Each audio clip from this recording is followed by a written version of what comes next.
အခုကျွန်တော်က brain အဥပဒေနဲ့ပတ်သက်ပြီးတော့စတင်ပြီးတော့ဆွေးနွေးမှာဖြစ်ပါအဲ့တော့ brain အဥပဒေနဲ့ပတ်သက်ပြီးကျွန်တော်စီစဉ်ထားတာအဆုံးထိပါအဲ့တော့ brain အဥပဒေကျွန်တော် next ကိုစလိုက်အောင် brain အဥပဒေ brain ဟုတ်ကဲ့ brain ဆိုရင် contract act ဖြစ်ပါတယ်တရားဥပဒေကအတင်းအကျပ်ဆောင်ရွက်စေနိုင်တဲ့အကောင့်ထဲပေါ်နိုင်တဲ့တရားစွဲဆိုနိုင်တဲ့သဘောတူညီချက်ကို brain လို့ခေါ်ပါတယ်brain အဥပဒေပုံမှန်နှစ်ဇာခွဲမှာပြဋ္ဌာန်းထားရှိပါတယ်အဲ့တော့ကျွန်တော်ကအတုံးလိုက်အတစ်လိုက်ကြီးပြောမယ်ဆိုရင်နားမလည်နိုင်ပါဘူးအဲ့တော့ကျွန်တော်ဒီနားလည်လွယ်တဲ့စကားလေးနဲ့ကျွန်တော်တို့စတင်ပါမယ်နောက်တစ်ခုကျွန်တော်တို့ဒီဂရိသစ္စာပေါ့ brain ဆိုတာပွင့်လင်းပြောရင်ဂရိသစ္စာပါဂရိပါအဲ့တော့မင်းမသစ္စာလူမာဂရိဆိုပြီးတော့ရှိပါတယ်အဲ့တော့လူမှန်သစ္စာရှိရပါတယ်ဂရိတည်ရပါတယ်အဲ့တော့ဒီရှေးစာဆိုဒီမှာဆိုရင်ဂရိသစ္စာတည်သောအခါမှာဩဇာနော်ဩဇာလေးနဲ့ပေါ်စီတက်ပြီးတော့ຫນွေမြတ်သက်ပင်စေဘက်ဝင်ဤဆိုပြီးတော့ဒီရှေးစာဆိုဒီမှာရှိပါတယ်အဲ့တော့သစ္စာဖောက်လန့်မတော်မှန်ရင်ဘေးရန်ရောက်ကပြတ်တက်စွာဤဆိုတဲ့ဒီစာပေအဆုံးအမတွေလည်းရှိပါတယ်ဒါဆိုရင်ကျွန်တော်တို့နိုင်ငံမှာဂရိသစ္စာနဲ့ပတ်သက်ပြီးတော့ဥပဒေမရှိဘူးလားဆိုရင်ဥပဒေရှိပါတယ်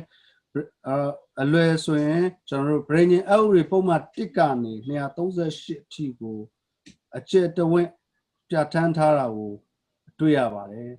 လူတွေရဲ့ဘဝအားလုံးနေ့စဉ်ကိစ္စတွေအားလုံးဟာ brain နဲ့မကင်းပါဘူး brain နဲ့ကင်းနိုင်စရာအကြောင်းလည်းမရှိပါဘူးအဲ့တော့အဲ့ဒီမှာနေ့စဉ်ကျွန်တော်တို့ဟာဓာတ်ရိုက်ဖြစ်ဖြစ်တော်ဝိုက်ဖြစ်ဖြစ်ဂရိတွေလုံနေရပါတယ်ဂရိတွေပြုနေရပါတယ်အဲ့တော့ဥပဒေစကားရဲ့အရာတော့ဂရိ brain ဆိုတာဟာကျွန်တော်တို့ကမ်းလှမ်းချက်တရက်ကိုလက်ခံလိုက်ရင်ဂရိဖြစ်တာပဲတော့ကမ်းလှမ်းချက်တရက်ကိုလက်ခံလိုက်ရင်ဂရိဖြစ်တာပဲဒီဂရိကလွတ်လပ်တဲ့သဘောတူညီချက်နဲ့လုပ်ပြီးတော့တရားဝင်အဖို့စာနာပါတယ်ဆိုရင်တရားဝင် brain ဖြစ်တယ်လို့ပြဋ္ဌာန်းထားပါတယ်အဲ့တော့တမန်နားလည်အောင်ဥပဒေစကားမဟုတ်ဘဲနဲ့ကျွန်တော်ပြောရမယ်ဆိုလို့ရှိရင်လမ်းပေါ်ကပဲပြုတ်တဲ့ကပဲပြုတ်လို့អော်တာဟာကျွန်တော်တို့ဒီကမ်းလှမ်းတာပဲဖြစ်ပါပဲပြုတ်တဲ့လာအောင်လို့ခေါ်လိုက်တာကကျွန်တော်တို့လက်ခံလိုက်တာပဲဖြစ်ပါအဲ့တော့ proposal acceptance လုပ်တာအဲ့တော့သူတို့နှစ်ဦးကြားမှာဒီပဲပြုတ်တဲ့နဲ့ပဲပြုတ်ဝယ်တဲ့သူကြားမှာဒီ proposal လုပ်တဲ့ပဲပြုတ်တဲ့ကိုကျွန်တော်တို့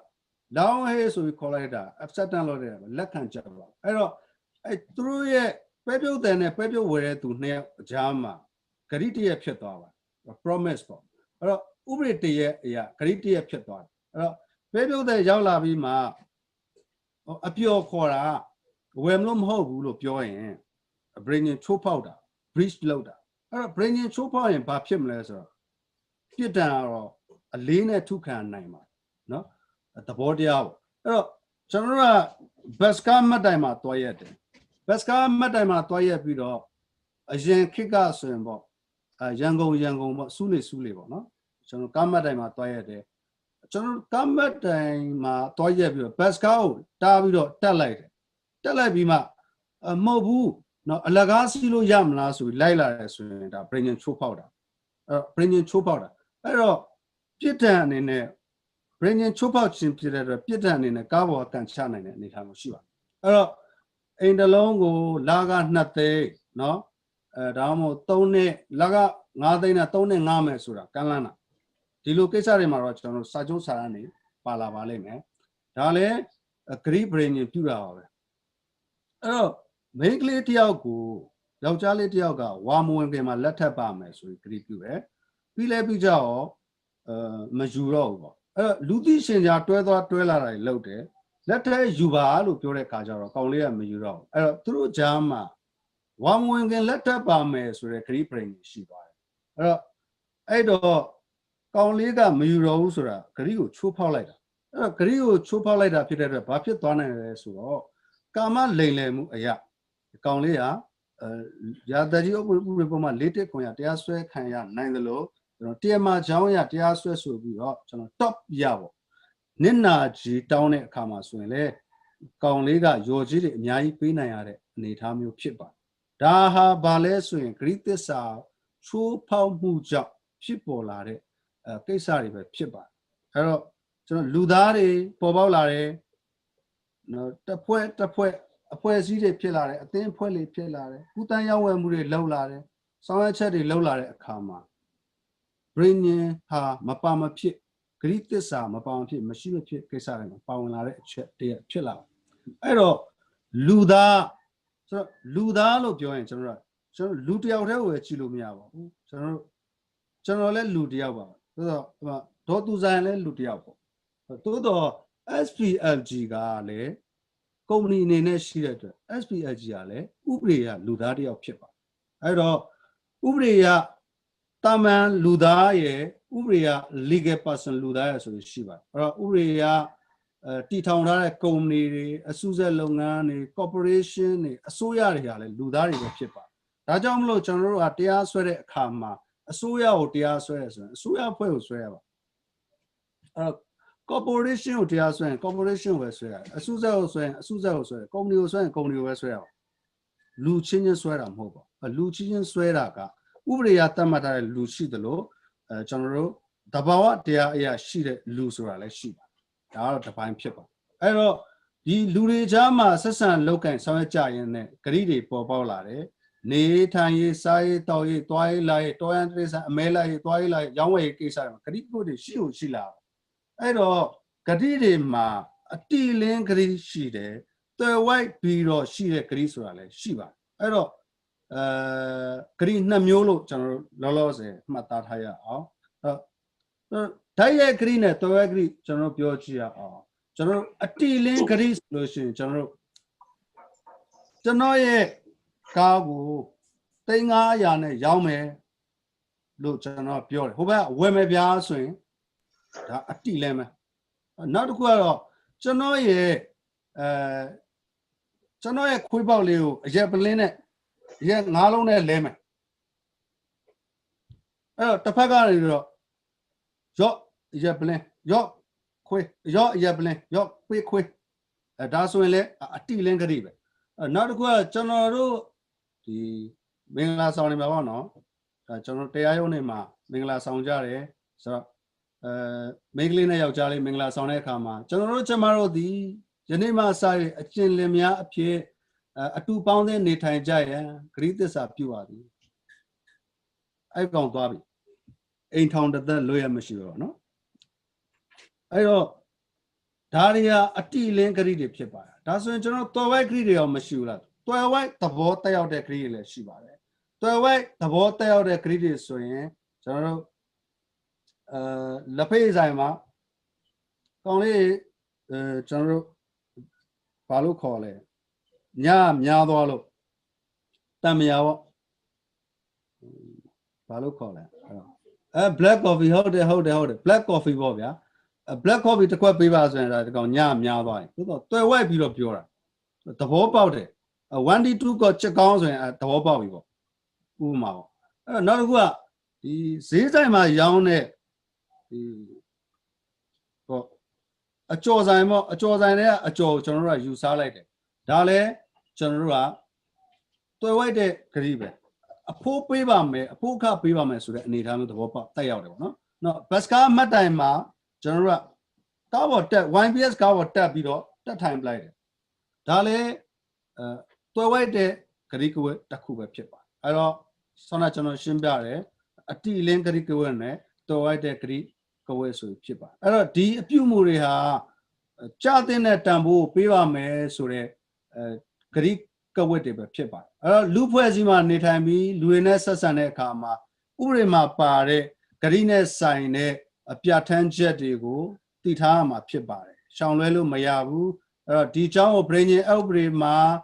ပုံမှန်ပေါင်း238ခုနဲ့ပြဋ္ဌာန်းထားပါတယ်ဥပဒေစကားသက်ဆိုရင်တော့ကျွန်တော်တို့မလွယ်ပါဘူးအဲ့တော့ကျွန်တော်တို့ဒီ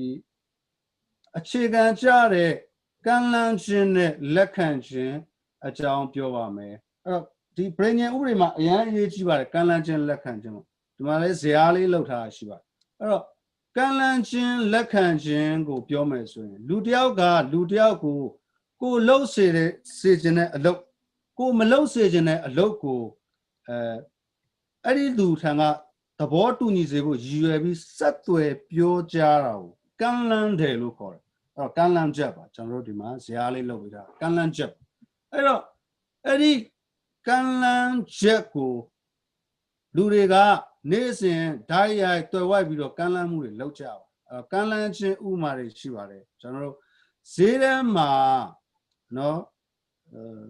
ကျွန်တော်တို့ဟိုပါပေါ့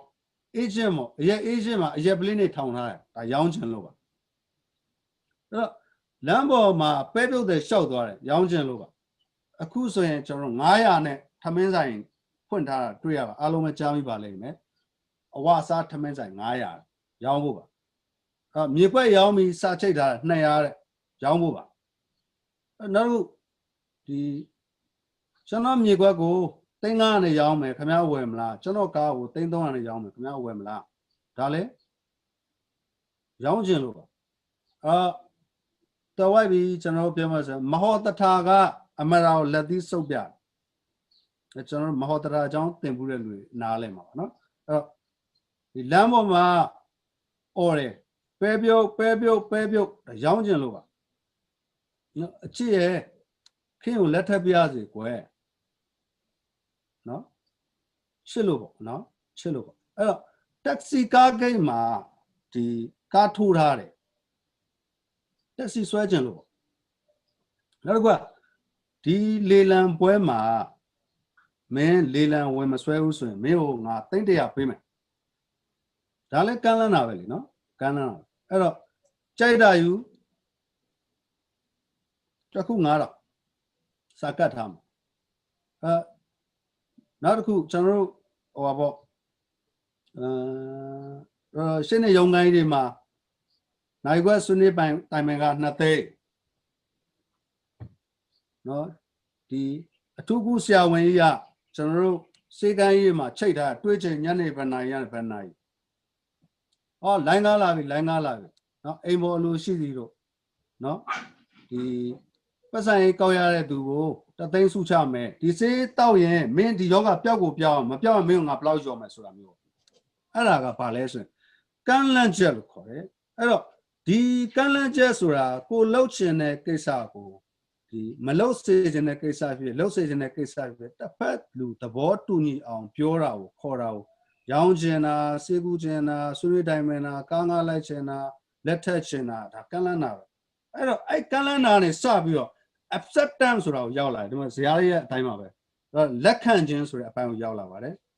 လက်ခံခြင်းဆိုတဲ့အပိုင်းကိုရောက်လာပါအဲ့တော့တစ်ဖက်လူရဲ့ကမ်းလှမ်းချက်ကို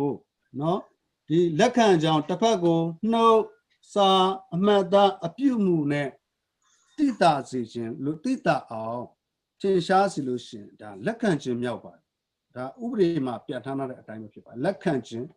ကြောင်းဖြစ်ပါတယ်အဲ့တော့လက်ခံခြင်းကိုဘယ်လိုလုပ်ရသလဲလက်ခံခြင်းကိုနှုတ်နဲ့လုံနိုင်တယ်စာနဲ့လုံနိုင်တယ်အမူအရာနဲ့လုံနိုင်တယ်ဒါတွေနဲ့လက်ခံမှသာလက်ခံခြင်းမြောက်ပါစိတ်ထဲကနေကြိတ်ပြီးတော့လက်ခံလို့မရဘူးစိတ်ထဲကကြိတ်လက်ခံနေုံနဲ့လည်းမရဘူးကျွန်တော်အမူအရာပြတ်သားမှာဖြစ်ပါတယ်အဲ့တော့ဥပမာဟောဗျာချစ်ရဲ့မင်းကို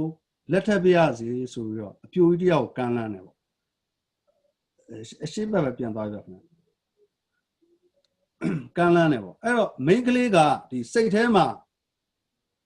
အရန်ကျဉ်နေသွားတာငါအပြိုကြီးဘွားလွတ်ပြီပေါ့နော်သူစိတ်ထဲမှာအရန်ပျော်သွားတယ်ဒါပေမဲ့လူကြားထဲမှာဆိုတော့မျက်လာချတောက်တော့မှမလုပ်သူငြိမ်းနေတယ်အဲ့တော့ဒီအမှုတောင်ဖြစ်သွားခဲ့တော့အဲ့ဒါတကယ်ဖြစ်ရမှာဒါဘာလဲယောက်ျားလေးကဒီကောင်မလေးလက်မခံဘူးဒီပြိုကြီးငါ့ကိုလက်မခံဘူးဆိုပြီးတော့နောက်တစ်ယောက်ပြောင်းချက်လိုက်တယ်အဲ့မှာစိတ်နဲ့လက်ခံတာလက်ခံခြင်းမြောက်မမြောက်ဆိုပြီးတော့ပြဿနာတော့ဖြစ်ခဲ့ပါသေးတယ်ဒီလိုပြောထားတာတွေ့ရပါအဲ့တော့မိန်းကလေးကစိတ်နဲ့လက်ခံခြင်းမြောက်မမြောက်စိတ်နဲ့ခြင်းလက်ခံရောက်မြောက်ဆိုတဲ့ပြဿနာတော့ဖြစ်ခဲ့ဘူးပါအဲ့တော့ကျွန်တော်တို့လက်ခံခြင်းနဲ့ပတ်သက်ပြီးဥပမာလေးတွေပြောအောင်ဆိုတော့လက်ခံခြင်း acceptance နဲ့ပတ်သက်ပြီးပြောမယ်ဆိုလို့ရှိရင်ဗန်းနဲ့ကကျွန်တော်လိမ်မော်သီးနှလုံးကိုကောက်ယူလိုက်တယ်ဝယ်မလို့မှတ်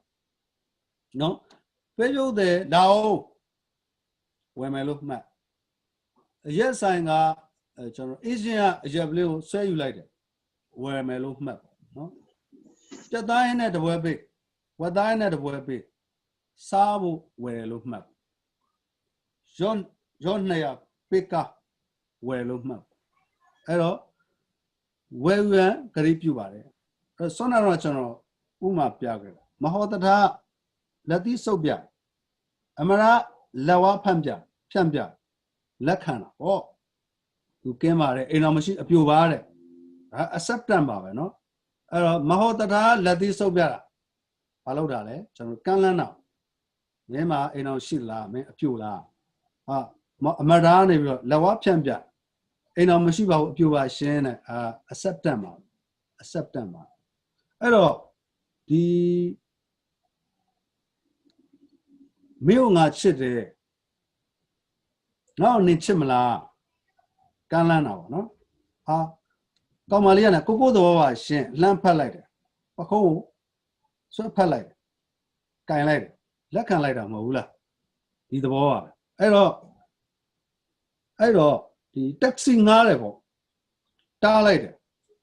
ငှားဖို့ခေါ်တယ်လို့မှတ်ရမှာဖြစ်ပါတယ်အပြင်းပြေခေါ်လို့မရပါဘူးတော့ပန်းသီးတွေကောက်ကင်လိုက်တယ်အလကားပေးတယ်လို့မှတ်လို့မရပါဘူးဝယ်မလို့ကောက်ကင်တယ်လို့မှတ်ရမှာဖြစ်ပါတယ်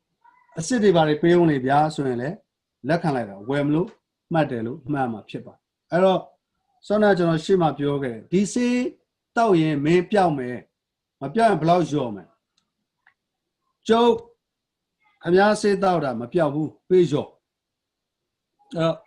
စုငွေမှာပါတဲ့အတိုင်းပေးပါအဲ့ခင်ဗျားပတ်စံကျွန်တော်ကောက်ရပါတယ်စုငွေမှာပါတဲ့အတိုင်းပေးပါဦးနော်အဲ့ဒါဆိုရင်ဒီလောက်ဆိုရင်ကမ်းလန်းချက်ကိုလက်ခံနားလည်လောက်ပြီးထင်ပါတယ်နောက်လက်ခံခြင်းဆိုတာကိုလည်းနားလည်လောက်ပြီးထင်ပါတယ်ဒါဆိုရင်ကျွန်တော်ဂတိအဲ့တော့ကမ်းလန်းခြင်းနဲ့လက်ခံခြင်းကိုရောက်တဲ့အခါမှာဂတိကိုရောက်လာပါတယ်အဲ့တော့ဂတိမှာဘာရှိလဲဆိုတော့ဂတိပြုသူနဲ့ဂတိရသူဆိုပြီးရှိပါတယ်အဲ့တော့ဂတိဆိုတာကို promise လို့ခေါ်ပါတယ်ဥပဒေက promise အဲ့တော့ဥပဒေပြဋ္ဌာန်းချက်မှာအဆိုရပြောပါမယ်လူတယောက်ကကမ်းလှမ်းချက်တရက်ကိုပြုလုပ်တာကိုအခြားလူတယောက်ကနေပြီးတော့ဒီကမ်းလှမ်းချက်ကိုလက်ခံလိုက်တဲ့အခါမှာဂရိတရက်ဖြစ်လာပါတယ်ဂရိတရက်ဖြစ်လာပါတယ်ပုံမှန်နှစ်ပိုက်ခွဲတက်မှာကြည့်ပါရင်းရင်ဥပဒေပုံမှန်နှစ်ပိုက်ခွဲတက်မှာရှိပါတယ်အဲ့တော့လူတယောက်ကကမ်းလှမ်းချက်တရက်ပြုလုပ်တာကိုလက်ခံလိုက်တဲ့အခြားလူတယောက်ကလက်ခံလိုက်တဲ့အခါမှာဂရိတရက်ဖြစ်လာပါတယ်အဲ့တော့အထက်ကျွန်တော်ရှင်းပြခဲ့တဲ့အချက်တွေမှာပါတဲ့အပြုမှုတွေကကမ်းလှမ်းချက်တွေကိုတစ်ဖက်ကနှုတ်စာအပြုမှုနဲ့လက်ခံရောက်တဲ့အပြုမှုနဲ့ဒီတိတာစီသူတို့နှစ်ဦးကြားမှာဂရိတရက်ဖြစ်လာပါတယ်အဲ့တော့အဲ့ဒီဂရိတရက်ဖြစ်လာတဲ့အခါမှာကျွန်တော်ဂရိပြုသူပေါ့ဂရိပြုသူနှစ်မျိုးရှိပါတယ်ဂရိမှာနှစ်မျိုးရှိပါတယ်ဂရိပြုသူနဲ့ဂရိရသူပါဒီဇာတ်လေးမှာပါတဲ့အတိုင်းပါပဲအဲ့တော့ဂရိပြုသူကမ်းလှမ်းသူကိုဂရိပြုသူလို့ခေါ်ပါတယ်ဂရိရသူလက်ခံသူကိုဂရိလက်ခံသူဂရိရသူလို့ခေါ်ပါတယ်အဲ့ဒီကနေဂရိပြက်ကွက်သူကမ်းလှမ်းတဲ့အတိုင်းလက်ခံတဲ့အတိုင်းပြုလုပ်ရန်ပြက်ကွက်သူကိုဂရိပြက်ကွက်သူလို့ခေါ်ပါတယ်အဲ့တော့ဂရိတီသူအဲ့တော့ကမ်းလှမ်းတဲ့အတိုင်းလက်ခံတဲ့အတိုင်းရလာတဲ့ဂရိအတိုင်းအကောင့်ထဲပေါ်တဲ့ဆောင်ရွက်တဲ့သူကိုဂရိတီသူကိုခေါ်ပါတယ်ဒီလောက်ဆိုရင်ကျွန်တော်တို့ကမ်းလှမ်းခြင်းလက်ခံခြင်းဂရိပြုသူဂရိရသူဂရိဖောက်ဖျက်သူဂရိတီသူကိုသဘောပေါက်ပြီးထင်ပါတယ်အဲ့တော့ကျွန်တော်တို့ဇာတ်လေးကိုရှင်းရအောင်ဇာတ်လေးကိုဒီတိုင်းလေးပဲထားအဆင်ပြေမှထင်ပါတယ်အဲ့တော့ဇာတ်လေးထဲမှာပါတဲ့ဟိုပါပေါ့ကြည့်လိုက်ပါကမ်းလှမ်းချက်ကျွန်တော်တစ်ခုချင်းပြန်ရှင်းပြရမယ်ဗြိဉ္ဉ်တစ်ခုဖြစ်ပေါ်ရန်စကားကမ်းလှမ်းချက်ရှိရပါမယ်ကမ်းလှမ်းချက်ပါကမ်းလှမ်းချက်မြင်းလေးနဲ့သွားတယ်အဲ့ရနေပြီးတော့လက်ခံခြင်းရောက်ပါတယ်စကားကမ်းလှမ်းချက်ကိုတစ်ဖက်ကလက်ခံခြင်းရှိရမယ်အဲ့တော့လက်ခံပြီးတဲ့စကားကမ်းလှမ်းချက်တစ်ခုဟာဂရိ promise ဖြစ်လာဂရိဖြစ်လာပြီဂရိရောက်လာပါပြီအဲ့တော့ကမ်းလှမ်းချက်စတင်ပြုသူဟာဂရိအတိုင်းဆောင်ရွက်ပေးတဲ့သူဖြစ်တယ်promise ဂရိပြုသူလို့ခေါ်တယ်ဂရိပြုသူရောက်ပါပြီမြားလေးနဲ့ဂရိရသူတော့ကမ်းလှမ်းချက်ကိုလက်ခံတဲ့သူဟာဂရိရသူ promise ဖြစ်ပါတယ်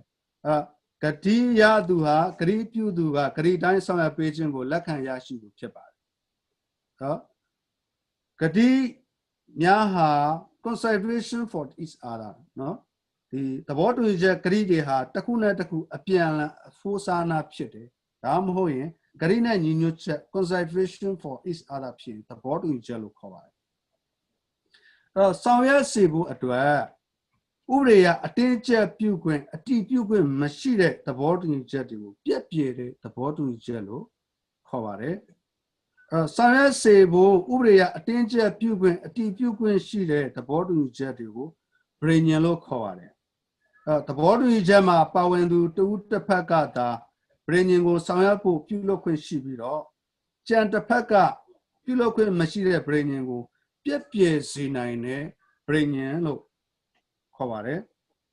Brainema Mulaga Piapes in a brainian, Nauma Piaquamujan Piapes in a brainian so we don't see about it. Brainian every moment to send a Nino that brainian ha, the hour and brainian chip. Brainian the good people, since in her, these are my party time of Next.